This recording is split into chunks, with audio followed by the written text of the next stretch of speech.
Welcome to you my channel. देखते हैं तो वास्तविक संख्या के बारे में जानने वाले हैं, जिसको रियल नंबर भी बोलते हैं। तो आपने इस परिभाषा को सिर्फ दोहरा लेते हैं कि आपने 9 कक्षा में भी पढ़ा होगा, सिर्फ इसे दोहराते हैं फिर से। यूक्लिड विभाजन है, ये इस कक्षा में पढ़ने का है। किन्हीं दो धनात्मक पूर्णांक ए और बी के लिए ऐसे अद्वितीय पूर्णांक क्यू और आर प्राप्त होते हैं, ए बराबर से बी क्यू प्लस आर, जहाँ जहाँ zero greater than R small B. तो भाजक गुने भागफल जोड़ शेषफल। तो प्रेमिका या लेमा एक सिद्ध कथन है जो दूसरे कथन को सिद्ध किया जाता है। अभाज्य संख्या, जिन संख्या में एक तथा स्वयं को छोड़कर किसी अन्य संख्या से भाग नहीं लगे उसे अभाज्य संख्या कहते हैं। अभाज्य संख्या समझने के लिए देखिए, जैसे 7 हुआ तो 7 स्वयं से लगेगा और एक खुद 1 से लगेगा। फिर जैसे 3 हुआ, ये 3 से लगेगा और 1 से लगेगा। जैसे हमारा आ रहा है 13, तो 1 से लगेगा और 13। इस प्रकार हम समझ गए। तो अभाज्य संख्या वह संख्या है जिसमें स्वयं और 1 को छोड़कर, मतलब कि जो संख्या, जैसे हम 7 लिए, 7 1 और स्वयं छोड़कर अन्य किसी संख्या से पूर्णतः विभाज्य हो जाए उसे भाज्य संख्या कहते हैं। जैसे 4, देखिए 4 है, ये 4 1 से भी हो रहा है और 2 से भी हो रहा है और 4 से भी हो रहा है। और जैसे 10 हमारा है तो 1 से भी हो रहा है, 2 से हो भी रहा है और 5 से भी हो रहा है। इस प्रकार हम समझ गए। तो हम इसके बाद चलते हैं इस चैप्टर वास्तविक संख्या के ऊपर। तो वास्तविक संख्या के ऊपर चलते हैं, तो इसे मिटा देते हैं।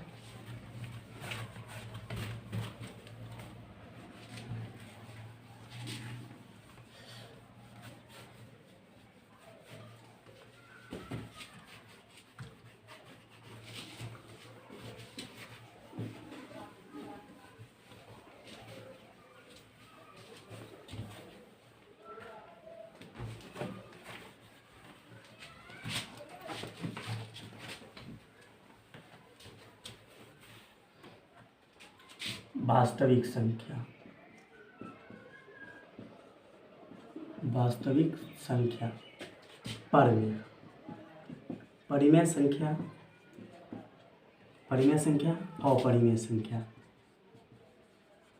अपरिमेय संख्या के समूह को, इसका समूह को ही वास्तविक संख्या कहते हैं। क्या कहते हैं? वास्तविक संख्या। तो यहाँ नया 2 वर्ड है, परमेय अपरमेय। तो परमेय किसे कहते हैं? परमेय संख्या किसे कहते हैं? तो परमेय संख्या जिस संख्या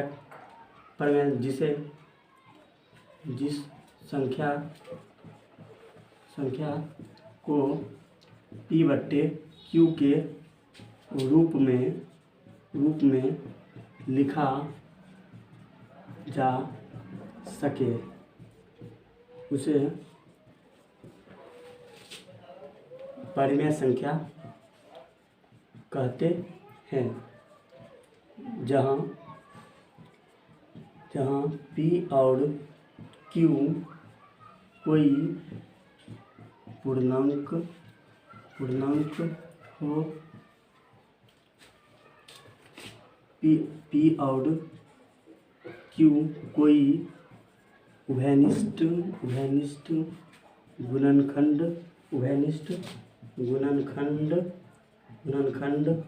हो, Q बराबर नोट 0। इसका से होगा Q बराबर नोट 0, ऐसे लिख सकते हैं। तो जब हम इसे 1/0 लिखेंगे तो ये परमेय संख्या नहीं होगा। हमने बता दिया है परिभाषा कि Q बराबर नोट 0 परमेय संख्या, जिस संख्या को P/Q के रूप में, जैसे देखिए 5/1 को लिखा जा सके उसे परमेय संख्या कहते हैं। P और Q कोई पूर्णांक हो और उभयनिष्ठ गुणनखंड, तो 5/1 ये परमेय संख्या हो गया, इसे फिर हम लिख सकते हैं, जैसे हम 0/5 लिखे, ये अपरिमेय संख्या हो गया, अपरिमेय संख्या। क्योंकि Q बराबर नोट 0 मैंने बता ही दिया था। तो हम परिमेय संख्या के बारे में समझ गए। तो अपरिमेय संख्या समझते हैं। अपरिमेय संख्या जिसे जिस संख्या को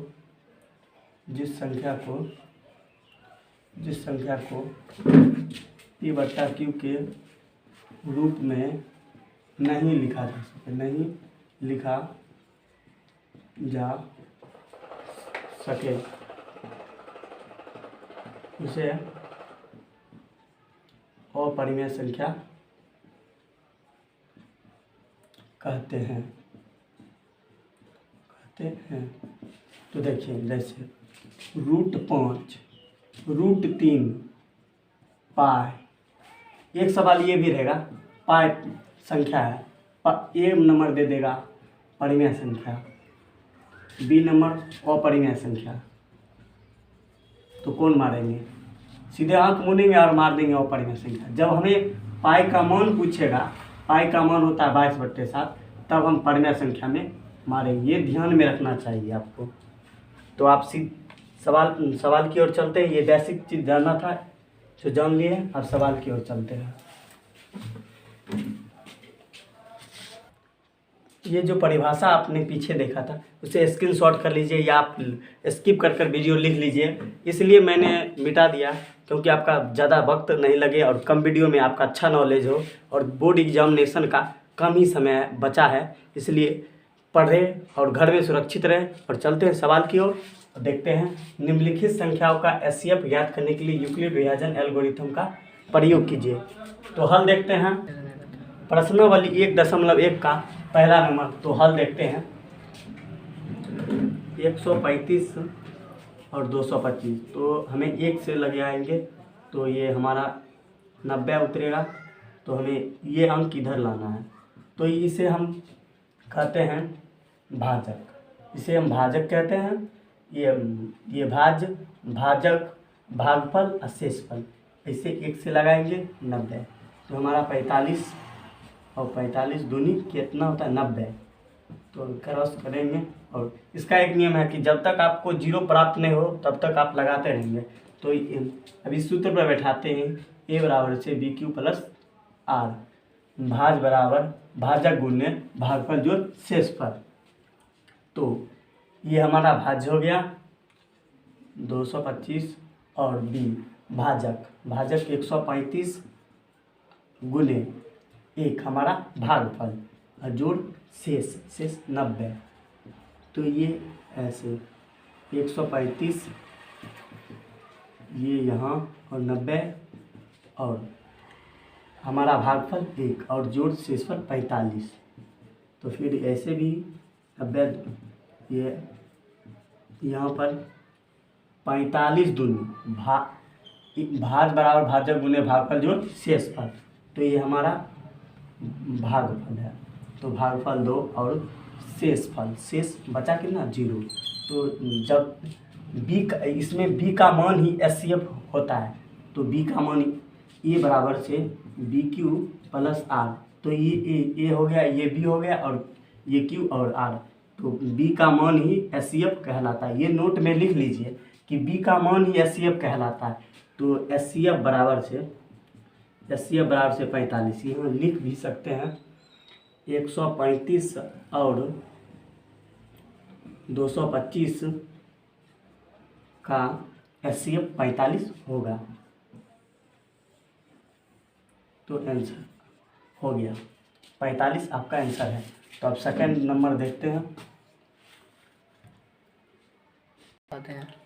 इसे स्क्रीनशॉट लीजिए, चाहे रोक कर लिख लीजिए, ताकि आपको सवाल बनाते वक्त आपको आसानी हो। तो आपको 30 सेकंड का 31 सेकंड को आपको वक्त मिलेगा उतारने के लिए। तो उतार लिए और स्क्रीनशॉट भी ले लीजिए। अब चलते हैं अगले सवाल की ओर।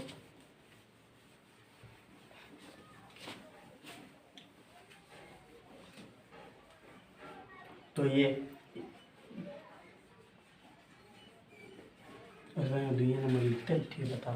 तो 196 38 220, तो 1 से लगेगा 196 2 2 12 6 और 18, तो हमें 9 से लगाना है। 9 80, तो क्रॉस हुआ, फिर 5 से तो ये 5 है, तो कट गया, तो सूत्र पे बिठाते हैं ए बराबर से बी क्यू प्लस आर। तो ए का मान 38, 220 बराबर से 195 गुने 196 प्लस 0। तो एस सी एफ बराबर से आपका कितना हुआ 195। तो थर्ड नंबर बनाते हैं। तो हल लेते हैं थर्ड नंबर का। तो इस प्रकार आपने सीख ही लिया होगा और हम डायरेक्ट इसे बनाते हैं।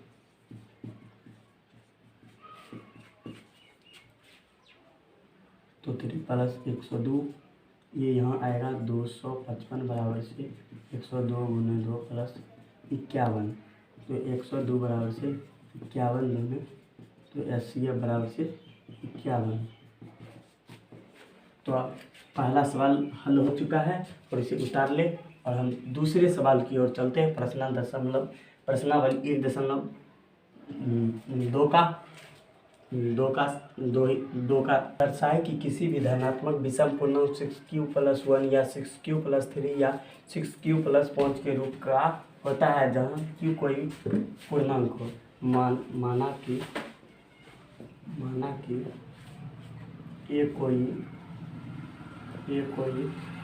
धनात्मक विषम पूर्णांक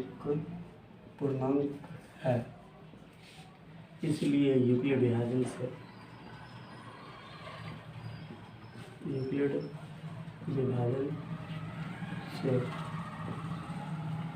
ये बराबर से बी क्यू प्लस आर,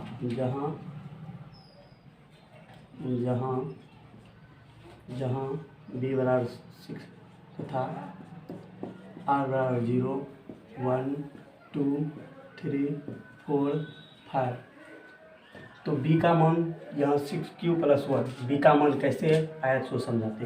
ए बराबर से बी क्यू प्लस 1 है, तो ए का मान 1 और 6 गुने ए बराबर से बी क्यू प्लस आर। तो b बराबर यहाँ 6 दर्शा रहा है। आज जैसे 6q प्लस 1, तो 6q प्लस 1 रहेगा, तो हमें 5 तक ही मान रखना है। तो जब देखते हैं, जब r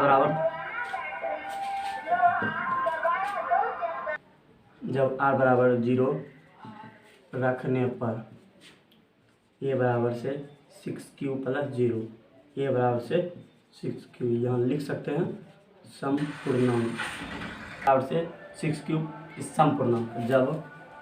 जब r बराबर 1 रखने पर ए बराबर से 6q प्लस 1 विषम पूर्णांक है। जब r बराबर 2 रखने पर ए बराबर से 6q प्लस 2 सम पूर्णांक है।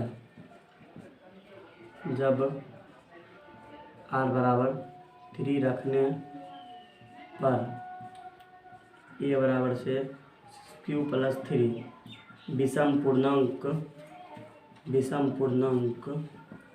है। जब r बराबर 4 रखने पर ए बराबर से 6q प्लस 4, तो समपूर्णांक है। जब r बराबर 5 रखने पर ए बराबर से 6q प्लस 5 विषम पूर्णांक है। सम तथा विषम दोनों पूर्णांक है। यहाँ सम भी है और विषम भी है, दोनों पूर्णांक है। इसीलिए हमें पूछ क्या रहा है, दर्शाएं कि किसी भी धनात्मक लिखेंगे कोई भी धनात्मक विषम पूर्णांक 6q+1 या 6q+3 या 6q+5 के रूप का होगा। तो 2 नंबर हल हुआ। और जो बाकी प्रश्नावली 1.1 का प्रश्न बचा है तो अगले वीडियो में मिल जाएगा। वीडियो में 3, 4, 5 का हल पूरा हो जाएगा। ये थोड़ा लंबा वीडियो हो गया क्योंकि इसमें परिभाषा भी दर्शाया गया। 3, 4, 5 अगले वीडियो में आपको बता दिया जाएगा। इतना ही। सुरक्षित रहे, घर में रहे और पढ़ते रहें। PM मैथ क्लास में आप सभी का स्वागत है।